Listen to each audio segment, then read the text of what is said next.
नस्लों की बहुत सारी बातें हैं, लेकिन अब नस्लों पे ही चले। भारत से अलग, भारत की तो बहुत सुन ली हुई थी और सुन लेना, नस्लों की बात सुन लो। ये आर्य की जो बात कर रहे हो ना, अब इसके दूसरे पक्ष पे बाद में जाते हैं, पहले आर्य की बात ही समझ लो।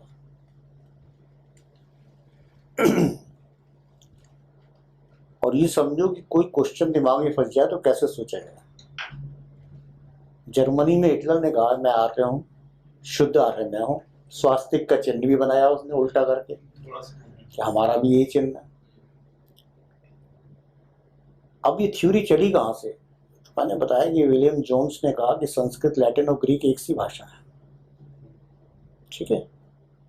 और ये एक सी भाषाओं का जन्म जो है वो यूरोप और एशिया के बॉर्डर पे यहाँ हुआ, जहाँ से जर्मनी पास पड़ता है। जर्मनी है, मान लो थोड़ी देर को जर्मनी हो गया सेंटर है। ये तो भी थ्योरी बन रही है 1757 के बाद। अब तुम्हें समझाएंगे कि कब की बात है। अभी तो आपको समझाया जाएगा कि आर्य कौन होते हैं, उनकी नस्ल क्या है, प्रजाति क्या है, लेकिन आर्य की थ्योरी बन रही है कि आप मिलके एक हैं और ये आर्य हैं और ये श्रेष्ठ है। अब ये है कौन? तो भारत दुनिया की प्राचीन प्रजातियों में, प्राचीन प्रजातियों का विश्लेषण दुनिया में होकर सामने आया कि भाई 7-8 तरह के लोग हैं दुनिया में, है ना। काकेशाइट, मंगोलाइट, हाँ, ऐसे अफ्रीकन्स, ऐसे करके लोग हैं। भारत के बारे में भी विश्लेषण हुआ, दुनिया प्रजातियों का विश्लेषण हुआ। एक्चुअली जो नार्डिक्स हैं, काकेशाइट की एक शाखा, तो नार्डिक्स की जो संरचना है, इन्होंने नाक सबकी नापी, सर नापा, थोड़ा थोड़ा अंतर नापी, खड़ा करा। तो इन्होंने कहा जो नार्डिक्स थे उनकी जो संरचना है उसको उन्होंने डिक्लेयर करा कि ये आर्यों की मूल संरचना है। आर्यों की मूल संरचना। तो आर्यों का वर्णन सेट करा कि ये इस तरह के होते हैं, ऊंची नाक और ये और वो और वो। तो अब ये आर्य थ्योरी बनाई तो गई थी हिंदुस्तान के ब्राह्मणों से अपना संबंध जोड़ने के लिए, विलियम जोन्स ने। अब मैक्स मूलर ने इसको लैटिन ग्रीक की बात को बढ़ा के आर्य की बात कर दी। और इंग्लैंड में एक यूनिवर्सिटी बनी, ऑक्सफोर्ड थी, मतलब उसमें एक विभाग बनाया गया, वेद विभाग। अब आप देखिए कि अंग्रेज कितने समझदार हैं। मैंने इतिहास की बात बताई कि इतिहास अंग्रेजों ने लिखवाया, तो ऑक्सफोर्ड यूनिवर्सिटी में एक वेद विभाग खुला। वेद विभाग में संस्कृत के विद्वान के रूप में मैक्स मूलर की नियुक्ति हुई, हेड ऑफ द डिपार्टमेंट, ठीक है। मैक्स मूलर का काम क्या था? मैक्स मूलर का काम था भारतीय ग्रंथों को पढ़ना, संस्कृत के, और अंग्रेजों की थ्योरीज के और अंग्रेजों के शासन को दीर्घकालिक बनाए रखने के लिए उसमें संशोधन कर देना, और भारत के मूल ग्रंथ जितने भी गायब हो सकते हैं उन्हें गायब कर देना, ठीक है। आपके ग्रंथ गायब होके जा रहे हैं कहाँ? ऑक्सफोर्ड यूनिवर्सिटी वेद विभाग। और वहां मैक्स मूलर के निर्देशन में लोग क्या कर रहे हैं कि उसका ट्रांसलेशन ऐसा कर रहे हैं जिससे आप अपने आप को बेवकूफ मान सको, ठीक है, या लड़ सको आपस में। वो ट्रांसलेशन होके वो चीज फिर हिंदुस्तान आ गई। अब हम आज भी उन्हें ही पढ़ने को बाध्य हैं, हम आज भी उन्हें ही पढ़ने को बाध्य हैं जो वेद विभाग ने स्वीकृत ग्रंथ करे कि भाई ये चीज ये है, ये चीज ये है, ये चीज। अब ये थ्योरी बन गई श्रेष्ठ की। तो भारत में ब्राह्मणों के अंदर आई गया, ब्राह्मणों के बाद पूरे हिंदुओं में आ गया कि हम आ रहे हैं, और पॉलेमिक हो गई। दयानंद सरस्वती ने कहा हमें शुद्ध आ रहे हैं। उन्होंने वेदों का अनुवाद अंग्रेजों से थोड़ा डिफरेंट कर दिया, लेकिन मूल भावना उनकी अंग्रेजों से जुड़ी रही। यानी वेद जो है केवल प्रकृति की बात कर रहे हैं कि अग्नि की पूजा, इसकी पूजा, प्रकृति पूजक टाइप से है। और चरवाहे लोगों के गीत थे, वो कहते थे चरवाहों के गीत। इन्होंने कहा कि नहीं, हमारी एक अच्छी सोसाइटी थी और हम लोग ये पूजा करते थे, और इसका मंत्र ये है, मंत्र में शक्ति है, मंत्र में शक्ति है। तो भारत के मीमांसा दर्शन के करीब दयानंद सरस्वती बात को ले गए। मीमांसा दर्शन कहता है भारत का शब्द में शक्ति है। ठीक है, इस पे कभी बात होगी फिर कि भारत के दर्शन कहाँ पैदा हुए और कैसे कैसे किस कम्युनिटी ने, इसमें क्या बात।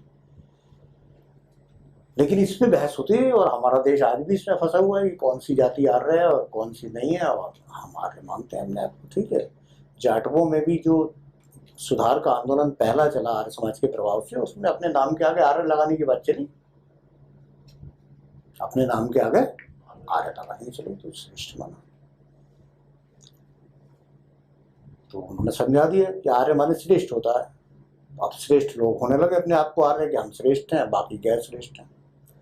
तो ये थ्योरी आ गई। अब देखिए, हमें सोचना पड़ा यार, इंग्लैंड वालों ने ये थ्योरी क्यों बनाई, जो उनके गले में जर्मन हिटलर के ने गले में हड्डी अटका दी इसी थ्योरी से। तो इंग्लैंड वाले क्या बेवकूफ थे जो ऐसी थ्योरी बनाई? ये क्यों नहीं कहा कि इंग्लैंड से चले हम, जैसे आज अमेरिकन कह रहे हैं। आप जानते हैं, अब जो नया इतिहास आएगा उसमें ये आएगा कि अमेरिका से चले लोग, अमेरिका से घुड़सवार चले और यहाँ गेहूं के जंगल होते थे उनमें रहे और वहां से यहाँ बसे आके। या ये बन चुका है सब फॉर्मेट। तो इंग्लैंड की जगह इन्होंने जर्मन क्यों कह दिया यार? बात सोचने की थी।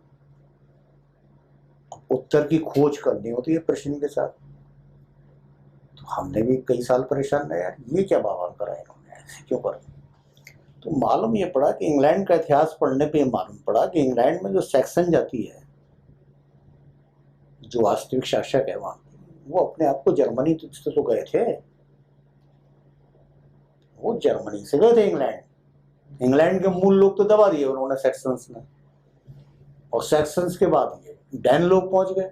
इनकी और सैक्सन्स की मारकाट चलती रही बहुत दिन तक, और फिर ये भी एडजस्ट हो गए। लेकिन तो सैक्सन चूंकि यहाँ से गए तो सैक्सन लोगों ने अपनी तो थ्योरी बना दी कि भाई हम पैदा यहाँ हुए थे, फिर हम इधर को चले गए और हिंदुस्तान वाले इधर को चले गए, ईरान वाले भी अपने में जोड़ लिए, ईरान वाले इधर को चले गए, है ना।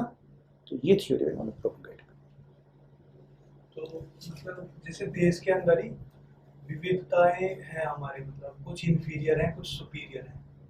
जैसे ये पंजाब जो उत्तरी, इसमें थोड़ा सा लगता है कि ये लोग जुझारू हैं, मतलब भौगोलिक कारण जो इधर बसता है उनमें जुझारूपन है। और देश के अंदर ही बहुत से ऐसे कोने हैं जहाँ, जैसे बिहार की साइड में, वहाँ पे लोग आध्यात्मिक थोड़े से ज्यादा प्रवृत्ति के होते हैं।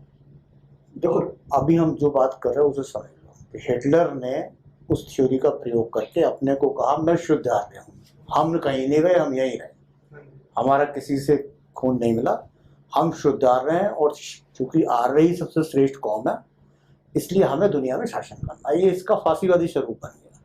चूंकि हम दुनिया में सबसे श्रेष्ठ हैं तो दुनिया का शासन हम करेंगे। और उसने अच्छे से तैयारी करी और अपने लोगों पे अच्छा सा नशा चढ़ाया। अब कोई ऐतिहासिक भूल उसने कर दी रूस से लड़ने की, नहीं तो इन्हें सबको तो निपटा दिया था उसने, इंग्लैंड में निपटा देता। तो ये वहां तक थ्योरी बात समझ हो गई, आप समझ गए आर्य थ्योरी और प्रजाति। अब आप प्रजाति पे जानना चाहते हैं ना, तो प्रजातियां जो है पूरी दुनिया में जितने मंगोलाइट हैं ये वो हैं, इनका एक विज्ञान बन गया और ये पढ़ाया जाता है एंथ्रोपोलॉजी में कि भाई ये प्रजातियां हैं, उनका सम्मिश्रण हुआ। भारत में कैसे हुआ ये बात अलग है, इस पर अलग से सोचेंगे। अब आपकी बात पे आते हैं, क्या पूछना चाहते हो आप? मैं पूछना आप भी कहते चाहते हो कि यहाँ की अलग दिखते हैं, वहाँ के अलग दिखते हैं? नहीं, मेरा कहने का मतलब ये है कि जो सुपीरियोरिटी और इंफीरियोरिटी और देखो, इसके अंदर है, ये कहीं ऐसा हमारे अंदर कौन सी वो है कि हम कहीं ऐसा तो नहीं कहीं हम वैसे जेनेटिकली इंफीरियर हैं या फिर सुपीरियर हैं? देखो, जेनेटिकली इंफीरियर सुपीरियर कुछ नहीं होता, ठीक है, क्योंकि जेनेटिकली इंटरेक्शन हो चुका सब में। प्रॉब्लम ये है कि अभी किसी का खून शुद्ध खून के रूप में नहीं है, ना भारत में ना दुनिया में। अब दुनिया में कहीं हो भी तो हमें पता नहीं, कुछ ने अपनी कौम बचा के रखी, यहूदी अपने अंदर शादी कर लेते हैं इसीलिए कि हम बचे हुए हैं। लेकिन भारत में तो ये इंटरेक्शन खूब हो चुका। जब इंटरेक्शन हो चुका है तो जेनेटिक तो सबके अंदर चली गई इधर से उधर। अब किसके अंदर क्या कमाल दिखा रही है, क्या कमाल दिखा रही है, नहीं दिखा रही है। दूसरा सवाल है कि देखो, दो रीजन होते हैं, एक होता है कि अमेरिकन की एक निश्चित लंबाई ज़्यादा होगी और जापानी की कम होगी, देखा ना क्यों? ये मसला भौगोलिक है। हाँ, अमेरिकन वाइट बनने लगेगा और ये रेडिश हो जाएंगे लाल। एक ही आदमी अगर जापान से जाके अमेरिका रहने लगे तो 8-10 पीढ़ियों में उसमें चेंज आना शुरू हो जाएगा, उसकी लंबाई बढ़नी शुरू हो जाएगी, उसका रंग बदलना शुरू हो जाएगा। अमेरिका से जापान जाके रहने लगे तो उसके साथ दूसरी घटना घटी जाएगी। समझ गए? ये ज्योग्राफिकल फैक्टर है। तो एक तो हमारा ज्योग्राफिकल फैक्टर है कि हम भी हिंदुस्तान में नॉर्थ से साउथ की ओर डिस्टेंस है, लंबाई चौड़ाई ऊंचाई में, ठीक, पहला। दूसरा जो है मिलिटेंसी, जिस कबीले को बार बार लड़ना पड़ता है उसको मिलिटेंट ज्यादा होना पड़ेगा। तो ये जो हमारे सीमाई इलाके जैसे अफगान है तो आज तक मिलिटेंट है ना। दरअसल मैं शिमला में जैसे पढ़ा हूँ तो वहाँ अफगानिस्तान के स्टूडेंट भी थे और बांग्लादेश के भी थे, तो उनमें उनके बीच में कई बार फाइट हुई, मतलब कई साल तक हमारे सामने, तो वो हर बार उनको पीटते थे और जबकि वो संख्या में बहुत कम थे अफगान ना।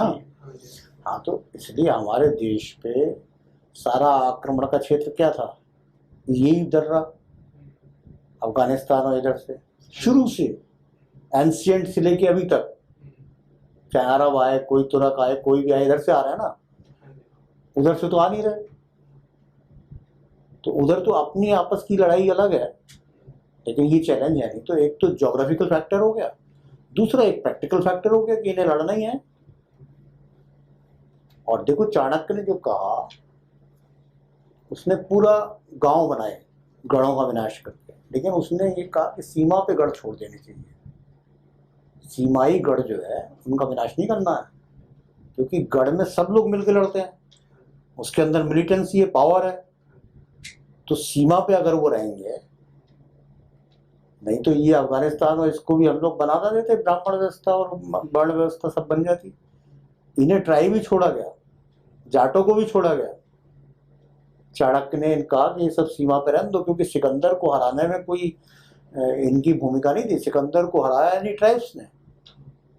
पुरुषों से जो लड़ाई हुई, लेकिन कठों से जो लड़ाई हुई है, मालव और क्षुद्रक गढ़ों से जो लड़ाई हुई, तो इन गढ़ों से लड़ाई के कारण ही भागा चाणक्य कह रहा हूँ, सिकंदर, है ना। तो ये गढ़ों की जो ताकत है वो यहाँ बचे रहे, पूर्वोत्तर भारत में भी बचे रहे, तो उधर चीन की तरफ से कोई ना आए, बर्मा, ये सब बचे रहे, तो ये छोड़े गए। तो ये गढ़ हैं यहाँ पे, और चूंकि बाद में सिविलाइज हुए इसलिए इनमें कुछ कबीलाई चेतना है, ये जाटों में जो कबीलाई चेतना है ना, तो इसलिए ना बाद में आया सिविलाइजेशन में, तो अभी टाइम लगता है धीरे धीरे।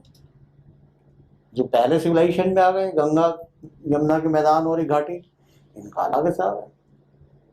तो फाइनली हमें इतनी ताकत है कि मतलब ताकत सब में है ना। देखो देखो ताकत तो पैदा करता जापान ने, वो पैदा कर दिया अपने लड़ने के, जूडो, कराटे, और क्या क्या पैदा कर दिया है। तो वो अगर शरीर से कम है तो उसने ऐसी चीजें पैदा कर दी कि वो अपने से 4 गुने आदमी को पीट देगा, आदमी पीट से ना। तो हर कम्युनिटी अपने लिए पैदा करती है ना, समाज है, समाज ने अपना, इन लोगों ने बना लिया है इधर कि भाई हमारे पास ये चीज रहेगी, तो ये बना।